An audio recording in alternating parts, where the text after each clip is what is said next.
JD. Ang kwentong ito ay hango sa totoong buhay. Mula ito sa isa nating kabayan na itago na lamang natin sa pangalang Roque. Taong 1965, Antique.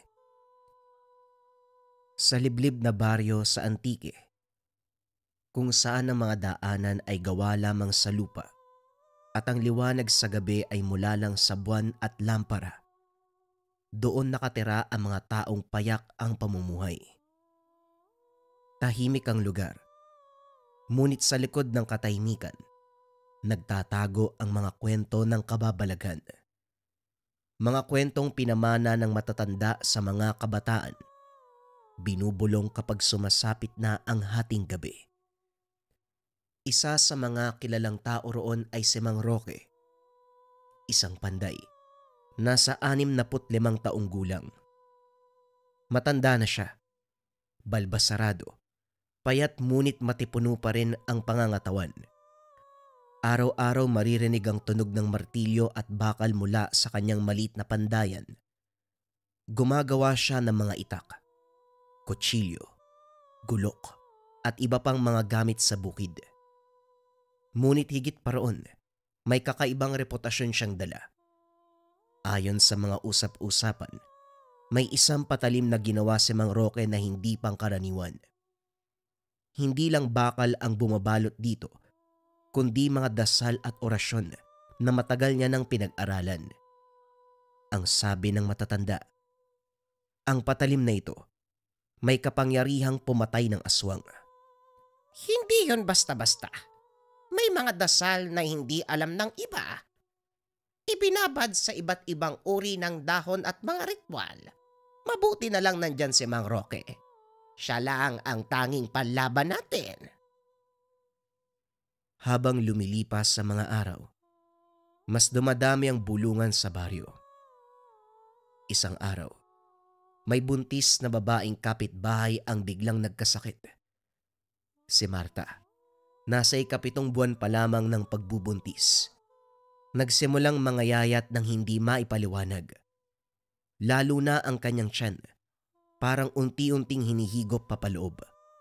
Para bang may kumakain ng bata sa loob. Mang Roque, tulungan niyo po kami. Hindi ito karaniwang sakit lang. Hindi gumana ang mga halamang gamot na binigay ni Aling Berning. Tuwing gabi, nananaginip ang asawa ko na may humihigop sa tiyan niya. Tumangulang si Mang Roque. Matagal siyang hindi nagsalita. Ngunit matindi lamang ang tingin kay Ruben.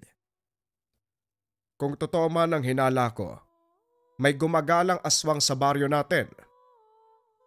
Magmula noon, sunod-sunod na kakaibang pangyayari ang naganap.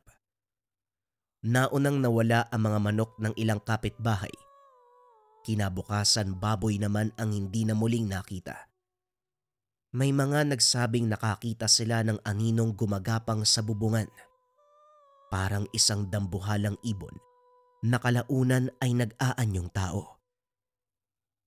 Ilang araw ang lumipas, mas lalong lumala ang sakit ni Maria. Halos wala ng ganang kumain. Palagi na lamang umiiyak sa gabi. Dahil sa depresyon, muling lumapit si Ruben kay Mang Roque. Hindi ko po alam kung anong gagawin. Kung hindi mo kami matutulungan, baka may masamang mangyari sa mag-ina ko. Tahimik si Mang Roque. Dahan-dahang lumapit sa isang baul sa kanyang kwarto. Doon nakalagay ang pinakatatago niyang sandata, ang patalim. Makinis itong bakal na may ukit na mga kakaibang simbolo. Sa ilalim ng liwanag ng lampara, kumikislap ito ng may kakaibang ningning. Hindi ko dapat nilalabas ang bagay na ito. Ngunit kung totoo ngang may aswang na gumagala dito sa atin, baka ito lamang ang paraan. Habang lumalalim ang gabi, nagsimulang kumalat ang takot sa buong baryo. Ang mga tao ay nagsara ng bintana, naglagay ng bawang sa pintuan, at ang iba ay nagsasabit ng buntot page sa kisame. Ngunit kahit ganun, may mga naririnig silang pagkalmot, tapak ng paa sa bubong, at minsan ay ungol na hindi maipaliwanag. Nagsimula ang lahat sa maliit na bagay. Isang gabi narinig ng mga taga-baryo ang pagaspas ng malaking pakpak. Wala namang ibon na ganong kalaki sa lugar nila, kaya nagsimula na ang bulungan. Si Mang Isko ang unang nagreklamo. Mga hayop ko, ubos na. Wala kahit anong bakas ng dugo. Walang kalbot. Walang kahit ano. Basta silang nawala.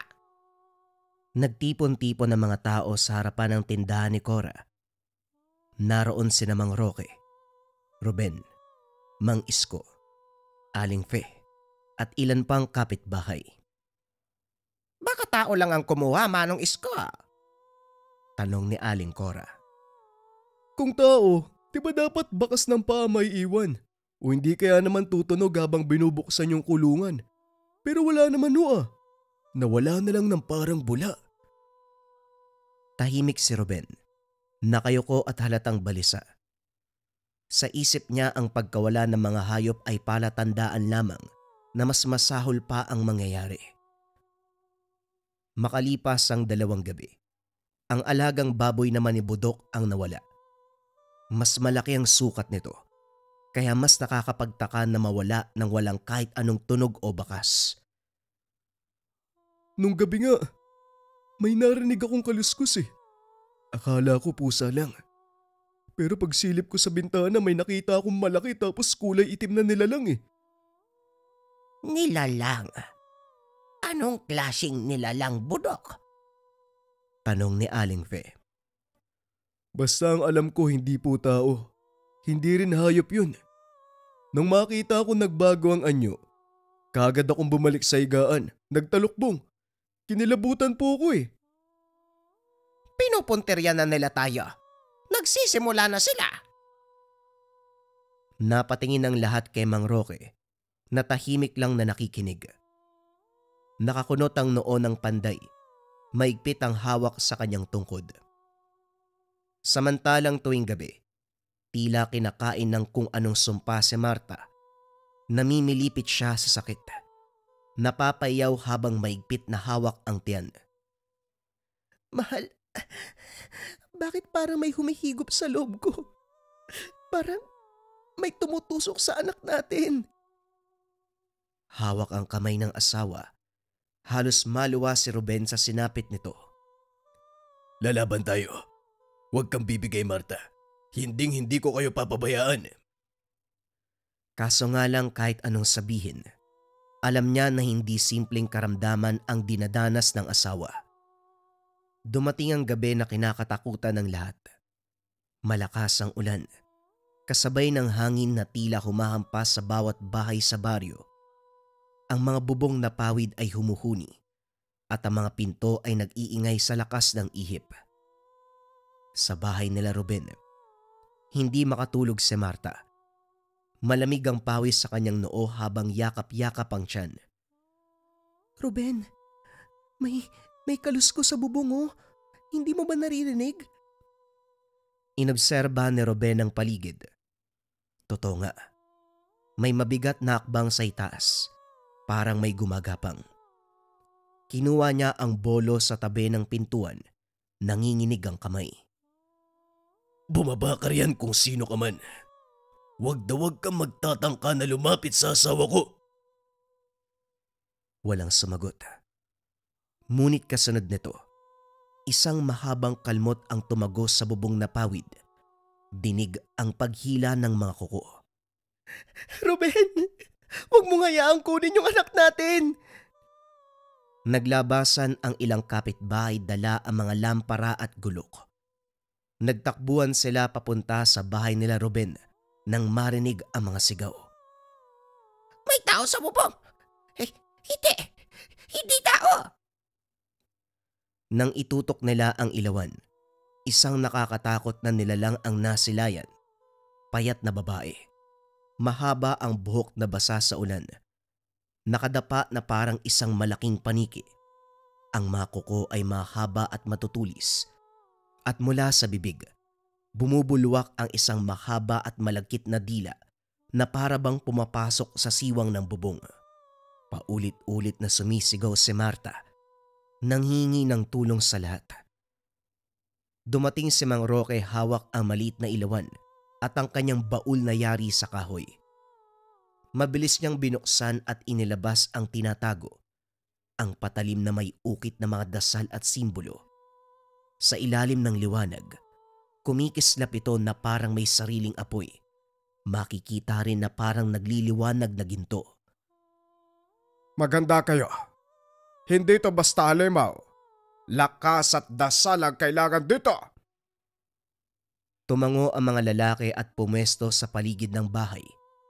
Ang iba ay nag-usal ng orasyon. Ang iba naman ay kumapit sa kanilang mga gulok kahit nanginginig. Muling kumalabog ang bubungan. Mas malakas ngayon. Bigla itong bumaon at bumukas ang malaking siwang. Mula roon lumusot ang dila ng nilalang, mahaba at parang ahas, papunta mismo sa tiyan ni Marta. Hindi mo makukuha ang mag-ina ko. Wika ni Ruben, habang pinapalo ng bolo ang dila ng nilalang. Ngunit bawat tama ay parang walang epekto. Mas lalo pa itong humahaba at humihigpit. Umakyat si Mang Roque sa gilid ng bahay. Hawak-hawak nito ang sandata. Hoy halimaw, lumapit ka dito! Nang makita siya ng nilalang, nagbago ito ng anyo. Mula sa payat na babae, naging malaking aso na kulay itim. Nangingintab sa ulan, kumikislap ang pulang mga mata. Umatungal ito ng malakas, napatindig ang balahibo ng lahat ng nakarinig. Hinding-hindi ka makakalis ng buhay sa lugar na ito! Nagtagpo sila sa bubungan. Itinaas ng aswang ang mahaba nitong kuko at sinugod si Mang Roque. Ngunit mabilis niyang iniwasan at sinaksak ito gamit ang patalim. Sa mismong sandaling tumama ang patalim sa laman ng nilalang, may lumabas na maitim na usok na may kasamang matinding amoy ng bulok na karne. Napaangil ang aswang. Malakas na angil na dumagungdong sa buong lugar. Mang Roque! Mang Roque, mag-iingat ka! Hindi pa tapos. Mabilis na nakabawi ang nilalang. Biglang nagbago ang anyo. Mula sa aso, naging malaking ibon na kasing laki ng tao. Ikinumpas ang malaking pakpak. Sa bawat paggampas ay naglaho ang liwanag ng mga lampara. Diyos ko! Gabayan niyo po kami! Wika ni Aling Pe. Sumulyap ang nilalang kay Marta na humahabol ng hininga sa loob ng bahay. Muling umunat ang mahaba nitong dila. Pilit inaabot ang tiyan ng buntis. Hayop ka! Hindi ka makakalapit! Sumigaw si Ruben habang hinahampas ng bolo ang dila ng nilalang. Ngunit binangga lang siya ng halimaw. Bumagsak siya sa sahig. Muling sumugod si Mang Roque. Inundayan ng saksak ang nilalang. Pumasok ang patalim sa pakpak nito. Muling sumirit ang maitim na usok. Napasigaw ang halimaw. Nagkandaugaga sa bubungan. Muntik nang mahulog. Ngunit imbis na mamatay ay bigla itong tumawa. Isang malutong, nakakakilabot na halakhak. Hindi, Roque. Hindi mo ko kayang tapusin. Ano nangyayari? Tignan nyo! Nagsasalita yung hayop! Ngumisi si Mang Roque, kahit pawisan at hingal na hingal. Kung hindi kita matatapos ngayon, sisiguraduhin ko na hindi mo rin makukuha ang gusto mo. Muli niyang itinaas ang patalim, handa sa huling pagtutuos. Doon nagsimula ang pinakamatinding laban sa bubungan, ang panday at ang nilalang na matagal nang ginugulo ang kanilang baryo. Ngunit ang lahat ay may kabayaran. Umugong ang halakhak ng nilalang sa buong baryo. Ang halimaw ay nakalutang sa hangin. Kumakampay ang malalapad na pakpak na parang anino ng kamatayan at sa bawat galaw nito, umaalon ang napakalakas na hangin. Roque, hindi mo alam kung anong laban ang sinimulan mo. Muling umalingaw-ngaw ang tinig. Mababa, garalgal, at parang sabay-sabay na boses ng lalaki at babae. Maigpit ang hawak ni Mang Roque sa patalim. Basa ng ulan ang buong katawan. Nanginginig ngunit hindi umaatras. Hindi ako natatakot sa inyo, halimaw. Kung para sa mga inosenteng tao ang laban na ito, hindi ako susuko. Itinaas niya ang sandata. Kumislap sa liwanag ng kidlat. Mabilis sa sumugod ang nilalang. Nang magpang-abot ang kuko at ang sandata, naglikha ng napakalakas na liwanag, kasabay ang malakas na angin ng aswang. Muling lumabas ang maitim na usok mula sa sugat. Namilipit ang nilalang ngunit kagad ding bumawi. Sinunggaban ito si Mang Roque at tinapon mula sa bubungan. Bumagsak siya sa lupa, pero mabilis na bumangon kahit sugatan.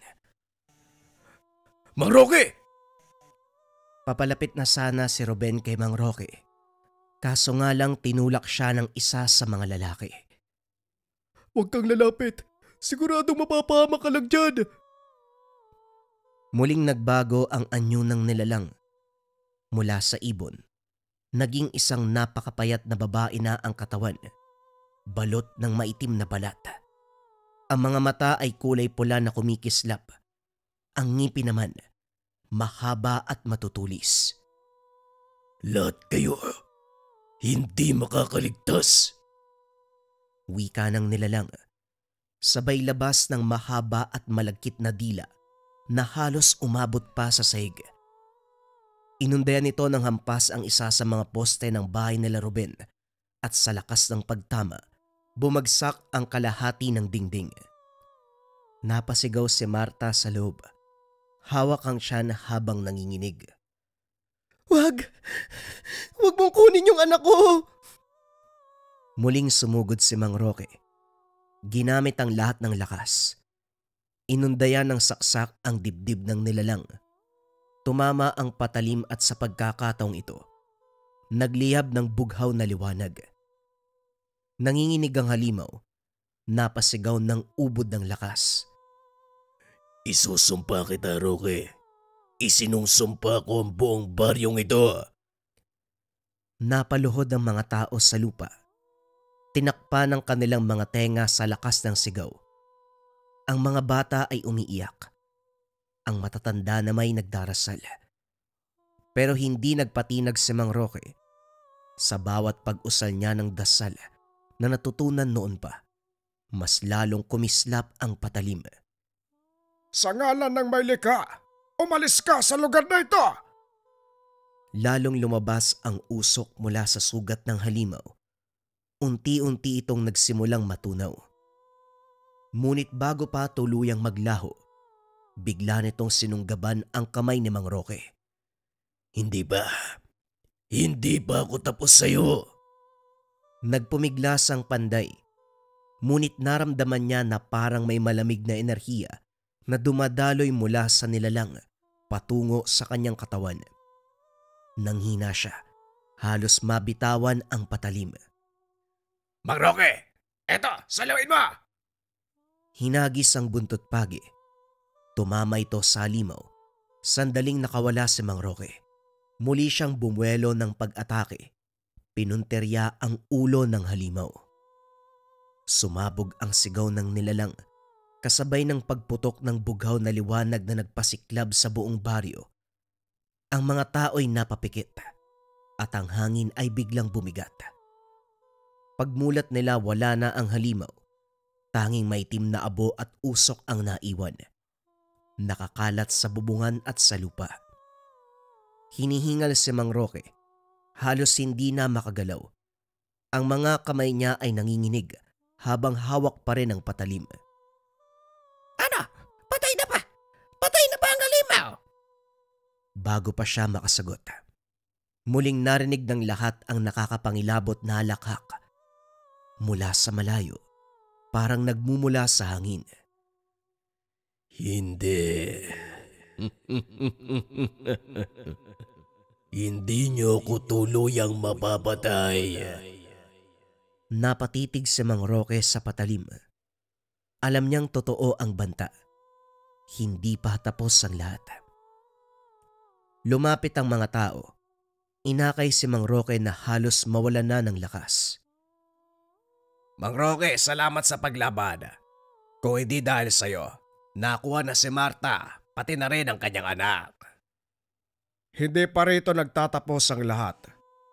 Ang sugat na naibigay ko sa kanya ay walang saysay. Hindi sapat. Babalik sila. Hindi na siya mag-isa. Sa muli nilang pagdating mas marami, mas mabangis at mas gutom. Tahimik ang lahat. Ramdam nila ang bigat ng sumpa na iniwan ng halimaw. At mula ng gabing yun, wala nang nakatulog ng maimbing sa baryo. Matapos ang labanan, muling bumalik ang katahimikan sa lugar. Pero hindi yon ang payapang katahimikan na nakasanayan ng mga tao, kundi isang mabigat at malamig na katahimikan na tila ba may nakatingin sa bawat sulok ng dilim. Sa gitna ng plaza, nakaupo si Mang Roque, hawak pa rin ang kanyang patalim. Nanlalanta na siya, ngunit hindi magawang bitawan ng sandata. Parang ito lang ang natitirang koneksyon niya sa mundong buhay. Mang Roque, kung hindi ka lumaban kanina, baka wala na kami ngayon. Utang namin sa'yo ang buhay ng buong baryo. Wika ng kapitan, habang nilalagyan ng tapal ang sugat ng panday. Hindi pa tapos. Narinig yung sumpa na iniwan. Hindi tayo dapat magpakampante. Kinabukasan, abala ang lahat sa pagkukumpuni ng mga bahay na nawasak. Pero kakaiba ang pakiramdam ng mga tao. Ang hangin ay mas mabigat. Ang mga hayop sa paligid ay nag-aalboroto. Ang mga aso, walang tigil sa pagtahol. Ang mga manok ay natataranta. Maging ang mga kalabaw, ayaw nang pumunta sa bukid. Parang natatakot sa kung anong hindi nakikita. Parang may paparating na bagyo, pero maliwanag naman ang sikat ng araw. Pagsapit ng dilim, nagsimulang maramdaman ng mga residente ang sumpa. Una, ang mga bata ay nagising sa gitna ng gabi. Umiiyak. Nagsasabing may babaeng nakatayo sa gilid ng higaan. Nakangiti at nakatitig sa kanila. Ngunit kapag sisilipin ng mga magulang, wala namang tao. Ang sabi ng ilan baka nananaginip lang ang mga bata, pero dumami ang nakakaranas nito. Hindi lang ang bata, maging ang matatanda. Ilang araw pa ang lumipas. Isang binata ang natagpo ang walang malay sa gilid ng ilog.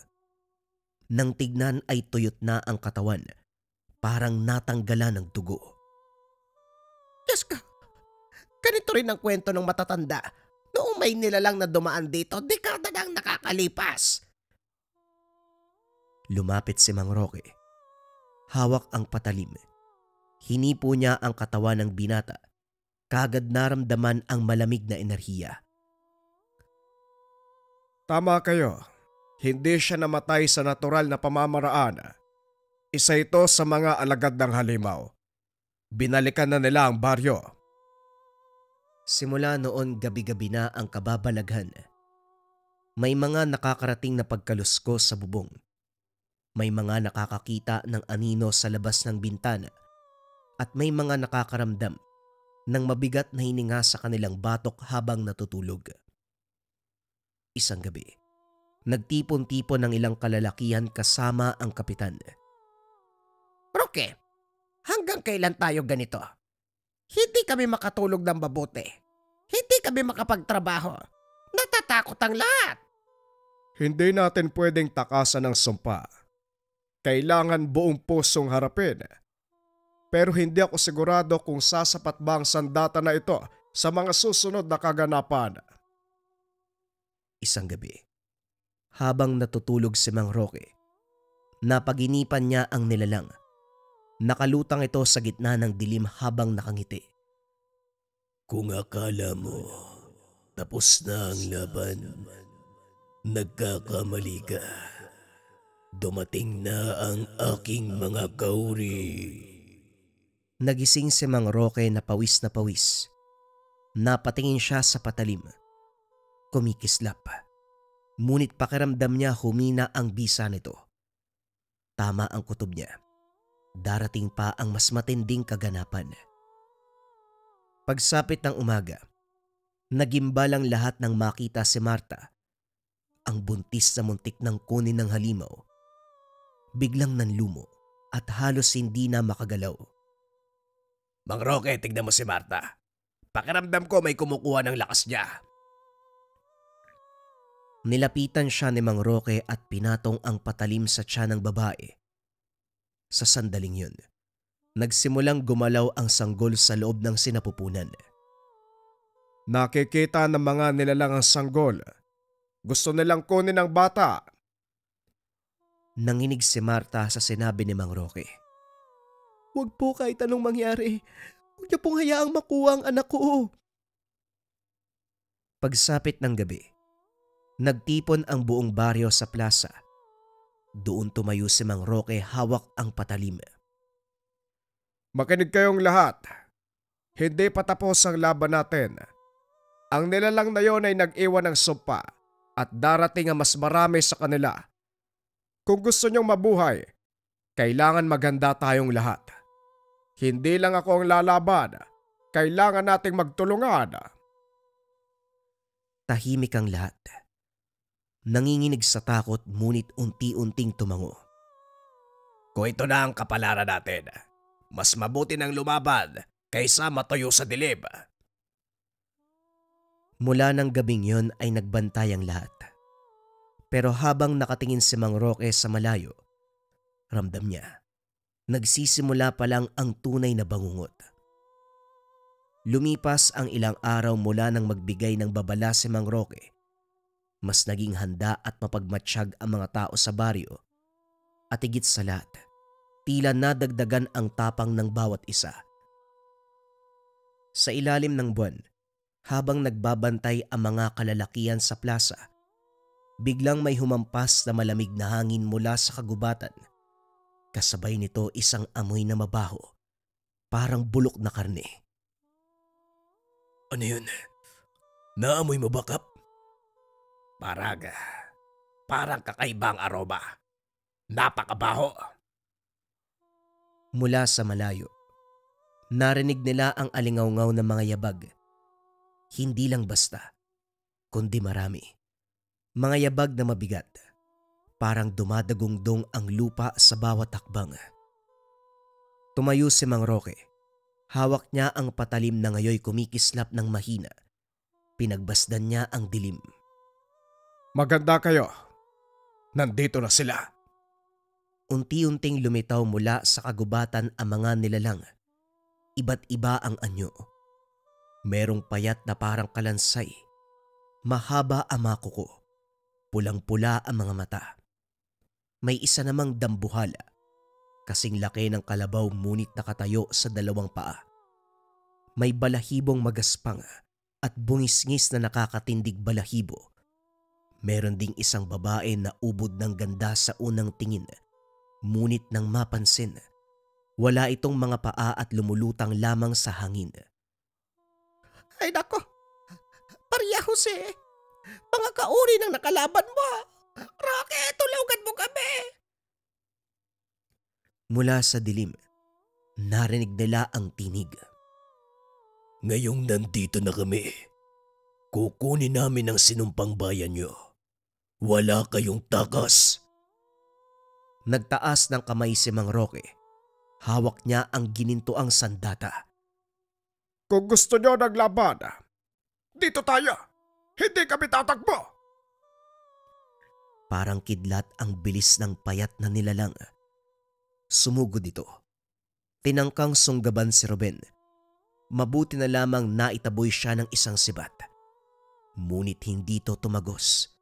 Tumawa lamang ang nilalang at mabilis na naglaho. Hindi sila basta-basta tinatablan. Si Mang Roque ang umatake. Ginuhit ang patalim sa ere. Naglabas ng kakaibang liwanag. Nang tamaan ng talim ang payat na halimaw, Sumambulat ang nakakabinging anghel. Nagliyab ang balat nito bago naglaho na parang abo. Ano? Kaya nyo pa? Walang aatras! Habang nagaganap ang laban, ang mga kababaihan at bata ay nagkukulong sa loob ng simbahan. Ngunit kahit doon, hindi sila ligtas. Biglang nagpakita sa bintana ang babaeng nilalang na lumulutang. Maganda kayo. Uubusin namin kayong lahat. Sa gitna ng labanan lumusob ang napakalaking nilalang. Ang bawat tirahan na madaanan nito, nasisira, nagigiba. Mang Roque, paano po natin sila mapipigilan? Hindi sumagot si Mang Roque. Tumakbo siya papalapit sa nilalang at bago umatake, itinaas niya ang patalim. Bumulong ng dasal na matagal niya nang ginagamit. Sa isang iglap, nagliyab ang talim at sa kanyang buong lakas, isinaksak niya ito sa dibdib ng halimaw. Umungol ng malakas ang dambuhala. Yumanig ang lupa at bago bumagsak, sinubukan itong isalampak si Mang Roque. Tumilapon ng panday, bumagsak sa lupa, duguan at halos hindi na makatayo. Ngunit kahit sugatan, pilit pa rin niyang hinila ang patalim at lumaban. Ang buong akala niya tapos na. Ngunit mula sa usok ng nasunog na mga nilalang, biglang nabuo muli ang isa pang mas malaking anino. Hindi nyo kami mapapatay. Bahagi kami ng sumpa. Hanggat may kasakiman at takot sa puso ng tao, patuloy kaming mabubuhay. Nang marinig ito ay natigilan ang lahat. Kahit si Mang Roque ay napayuko. Ramdam ang panghihina ng kanyang patalim. Matapos umatras ang mga nilalang sa gabing yun, nagsama-sama ang buong baryo sa simbahan. Lahat ay tahimik, nanginginig. Mang Roque, hindi na natin kayang tiisin kung gabi-gabi paulit-ulit silang dumarating. Kapag nagpatuloy ito, baka maubos ang tao at ang kabuhayan ng buong baryo. Hindi natin pwedeng takasan ang sumpa, ngunit baka may paraan pa. Kailangan kong hanapin ang pinagmulan nito, ang pinagmulan ng kanilang kapangyarihan. Bago matapos ang pagpupulong, isang matandang babae ang tumayo. Si Lola Pilar, isa sa pinakamatanda sa baryo. Alam ko kung bakit nandito sila. Ano po ang ibig mong sabihin, Lola? Bago pa kayo isilang, may kasunduan ng ating mga ninuno. May isang bagay na ninakaw mula sa kanila. Isang bagay na hanggang ngayon, nakatago pa rin sa baryo. Hanggat hindi na ibabalik, hindi titigil ang mga nilalang. Roque, nasa iyo ang susi. Nasa iyo ang kapalaran. Natigilan ng panday. Hindi niya maintindihan. Ngunit ramdam niya sa kanyang dibdib na totoo ang sinabi ng matanda. At mula roon, nagsimula ang panibagong kabanata ng kanilang laban. Hindi lang para lumaban, kundi para tuklasin ang pinagmula ng sumpa. Matapos ang nakakatakot na pagsalakay ng mga kauri, hindi makatulog ang buong baryo. Sa loob ng simbahan nakaupo ang lahat. Mga bata, babae, matanda at ilang pang sugatan lalaki. Ang tanging liwanag ay ang kumikislap na kandila sa altar. Tahimik ang lahat. Inaantay ang susunod na dilubyo. Doon muli nagsalita si Lola Pilar. Panahon na para malaman niya. Ang sumpang ito ay hindi aksidente. Hindi rin ito basta pagdating ng mga halimaw. Ito'y bunga ng kasalanan ng ating mga ninuno. Nagtinginan ang mga tao. Ang ilan ay nagtatanong sa kanilang sarili kung ano ang kasalanan na ito. Huminga ng malalim ang matanda bago nagpatuloy sa pagsasalita. Ang tunay na nagmamay-ari ng lugar ay mga nilalang at elemento. Upang makapagtayo tayo ng tahanan at sakahan, nakipagkasundo ang ating mga ninuno. Nag-alay ng isang bagay ang mga ninuno. Isang puso ng punong kahoy. Isang maiwagang bato na iniingatan ng mga espiritu. Ito ang nagsisilbing tulay ng mundo ng tao at mundo ng mga nilalang at elemento. Bilang kapalit, pinayagan ang mga ninuno na manirahan at magtanim sa lupa. Ngunit hindi natapos doon. Dumating ang tukso. May isang ninuna, si Apong Matyas, na nagnakaw ng puso ng punong kahoy. Ikinubli niya ito at tinuring na sa kanya upang gamitin ang kapangyarihan para yumaman at lumakas. Dahil doon naputol ang kasunduan, nagsimulang mamatay ang mga hayop, matayo ang mga lupa at magalit ang mga nilalang. Yun ang dahilan kung bakit minsan may nawawala, may sinasakmal at may nilalamon. Ang sumpa ay nagsimula noon pa at ngayon bumabalik sila para bawiin ang ninakaw. Napalingon ng lahat kay Mang Roque. Tahimik lang siya.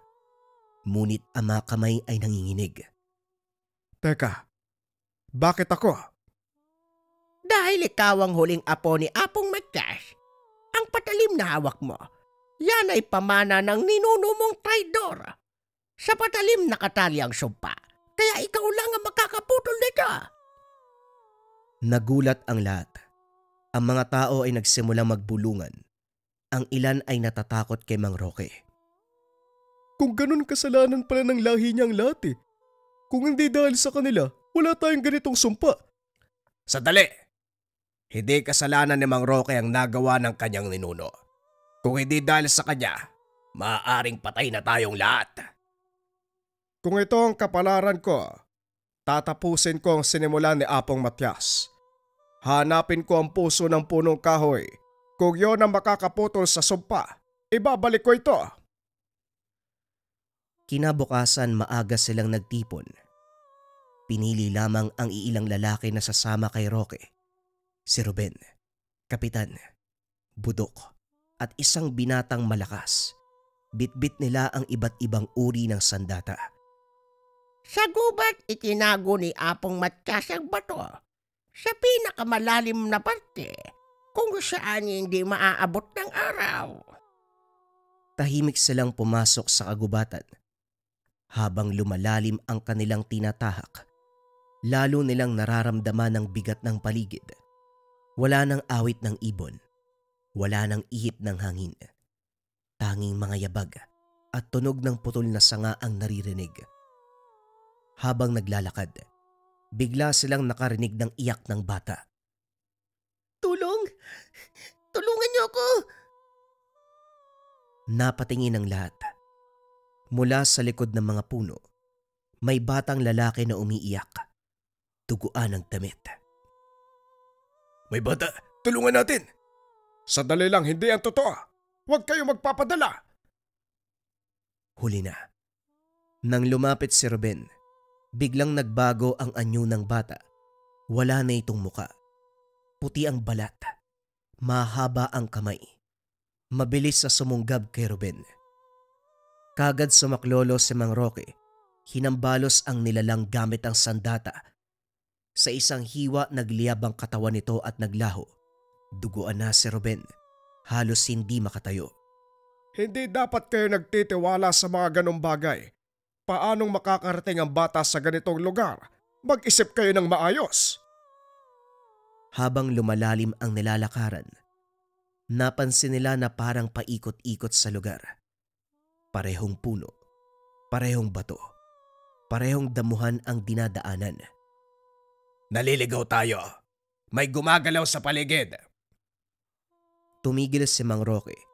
Isinaksak ang patalim sa lupa. Kagad itong nagliwanag. At sa pagliwanag na yon, nagbago ang paligid. Ang mga puno ay nag-iba ng ayos. Nakita nila ang daan papasok sa isang kuweba. Dito, nararamdaman ko. Dito tinago ni Apong Matyas ang puso ng punong kahoy. Sa loob ng kuweba, sa bawat sulok ay may nakaukit na mga simbolo. Mga sinaunang dasal. Mang Roque, narinig mo ba yun? May marahang ungol na umugong At mula sa dilim, nagsimulang lumabas ang mga anino. Hindi malinaw kung hindi mga tao, mga anyo na mga ninunong nakagapos. Mga kaluluwa sila, mga inabando dahil sa kasalanan. Lumapit ang isa sa mga kaluluwa. Ibalik mo ang kinuha ng iyong ninuno. Sa pinakagitna ng kuweba, nakalagay sa isang altar ang isang bato. Kulay berde, kumikislap at parang may buhay. Ito ang puso ng punong kahoy. Lumapit si Mang Roque, nanginginig. Nang hawakan niya ang bato, biglang dumilim ang paligid. Sa isang iglap, nakita niya ang mga alaala ng nakaraan. Si Apong Matyas hawak ang patalim. Ninakaw ang bato mula sa isang dambuhalang punong kahoy. Narinig niya ang sigaw ng mga nilalang, ang pagtangis ng mga espiritu at ang sumpang itinakda sa kanilang lahi. Pagbalik sa ulirat, hawak niya na ang bato. At mula sa likod ng kuweba, unti-unting lumabas ang pinuno ng mga nilalang, isang dambuhalang anyo na kalahating tao, kalahating hayop, at may mga mata na parang apoy. Kapag ibinalik mo ang nawawala, magdurusa ang inyong baryo. Mawawala kayong lahat. Ngunit kung pipiliin mo itong itago, patuloy kami maghahari at magkakaroon ng problema sa inyo sa tuwing sasapit ang dilim. Nagulat si Mang Roque. Ang lahat ay napatigil. Mamili ka. Buhay ng kakaunti o buhay ng nakararami. Napatingin si Mang Roque sa kasama. Kay Kapitan, kay Ruben na sugatan na pinipilit tumayo, at kay Budok, nanginginig ang pawis dahil sa kaba.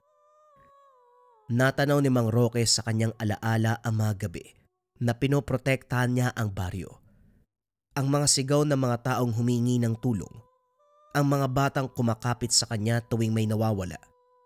Alam niyang kaya siya nabubuhay hanggang ngayon dahil pinili niyang lumaban para sa kanila. Sa ilalim ng lahat ng sakit at pagod, naroon ang kanyang panata. Hindi hahayaang mamatay ang baryo. Mabigat ang bawat hakbang ni Mang Roque habang lumalapit sa altar. Pinisil niya ang puso ng punong kahoy. Sabay itinaas ang patalim na pamana ng kanyang ninuno. Kung ako man ang tagapagmana ng kasalanan ni Apong Matyas, ako rin ang tatapos nito. Itinarak niya ang patalim sa puso. Sa isang iglap na yun, nagliwanag ang buong kuweba. Isang nakakasilaw na puting liwanag na parang araw. Sumigaw ang pinuno ng mga nilalang. Ang katawan ay nagsimulang maghiwa-hiwalay na parang abo. Ang mga anino sa paligid, isa-isang nagliyab at naglaho. Ang mga simbolo sa kuweba'y nanginginig at ang mga kaluluwang nakagapos ay nakawala. Umangat sa liwanag na parang mga ibon. Pagkatapos ng lahat, biglang bumigat ang paligid. Ang lupa ay yumanig. Nagsimulang gumuho ang kuweba. Mang Roque, bilisan mo! Tinulungan nila si Ruben habang tumatakbo palabas. Kaso nga lang, biglang huminto si Mang Roque. Umalis na kayo. Ako na ang tatapos dito. Ano ba ginagawa mo? Mamamatay ka dyan! Hinila siya ng kapitan. Ngunit tinulak sila ni Mang Roque papalabas. Sabihin niyo sa mga tao, wala nang sumpa. Sabihin niyo malaya na sila. Nagkatinginan silang lahat. Luwaan. Ngunit wala silang magawa kundi tumakbo palabas habang gumuguho ang mga bato. Ang huling nakita nila kay Mang Roque ay ang kanyang anyo. Nakatayo sa gitna ng nagliliyab na kuweba. Hawak ang sandata at ang pusong unti-unting natutunaw sa liwanag. Nang makalabas, sumabog ang liwanag mula sa loob ng gubat. Ang mga ibon ay muling nagliparan. Ang hangin ay naging maamo. Ang araw, sumikat ng buong ningning. Tahimik na tumingin ng lahat sa malayong kagubatan. Wala na ang lagim. Kaso nga lang, wala na rin si Mang Roque. Pagbalik sa baryo, sinalubong sila ng mga tao. Ang mga sugatan ay naghilom at ang mga bata ay muling nakangiti. Kaso nga lang nang tanungin kung nasaan si Mang Roque, walang nakasagot. Si Kapitan lamang ang nagsalita. Si Mang Roque, ang ating tagapagligtas. Inalay niya ang sarili upang tapusin ang sumpa. Nag-iyakan ng buong baryo. Ngunit sa halip na malungkot, naroon din ang ginhawa dahil alam nila na wala ng halimaw na maghahasik tuwing gabi. Tuwing gabi ng kabilugan ng buwan, may mga nagsasabing nasisilayan pa rin si Mang Roque sa gilid ng gubat. Hawak ang kanyang patalim. Waring tahimik na nagbabantay sa baryo, ngunit hindi na siya tao, kundi isang anino na nagbabalik bilang kanilang tagapagligtas. Mula noon, ang kanyang pangalan ay hindi na lang basta pangalan ng isang matandang sugatan. Siya ay naging alamat. Si Mang Roque, ang bantay ng dilim, ang huling panday. Alam niyo ba mga kabayan, ang peak ng Ghost Month ay September 6 hanggang September 10. Madalas sa mga panahon na ito nangyayari ang sobrang kamalasan, pagkakasakit, maling decision making, lugi sa negosyo, pag-aaway dahil dyan malakas ang negatibong enerhiya from September 6 hanggang September 10. Ang pinaka sinasuggest from Likha Merchandise ay mag-cleanse ng lugar upang mataboy lahat ng negatibong enerhiya. Pwede kayo magsindi ng incense candle for cleansing mula sa Likha Merchandise. 3 to 15 minutes lang to sinisindihan sa umaga at gabi. Ang bisa nito mga kabayan, tinataboy niya yung negative energy sa lugar para maganda yung pasok ng swerte at iwas sakit na bunga ng negative energy. Kontra lugi sa mga negosyo, kontra sa mga negatibong enerhiya na pumapaikot sa paparating na September 6 hanggang September 10. Ito yung regular version, pero meron din naman tayo yung nakalagay sa can. Ito yung nakalagay sa can, same price lang yan mga kabayan. Ang difference ng red and yellow, color lang. Pareho yan ng bisa. Pakita ko sa inyo yung loob ng insenso candle. Makikita nyo dyan yung chunks ng insenso at hindi lang siya natatapos sa insenso. Meron pa yung langis ng haplas at iba't ibang uri ng sangkap para siya maging pang-cleansing. May kasama din yung orasyon at guidelines pagdating sa inyo mga kabayan. Maikli lang yun kaya sobrang dali niyang gawin. Kaya habang paparating pa lang ang September 6 hanggang September 10, pwede na kayong kumuha ng incense candle for cleansing sa Likha Merchandise. Make sure lang kapag napanood niyo yung video, mag-check out kayo kaagad para hindi kayo maubusan. Kung interesado kayo, i-search nyo lang yung shop ng Likha Merchandise.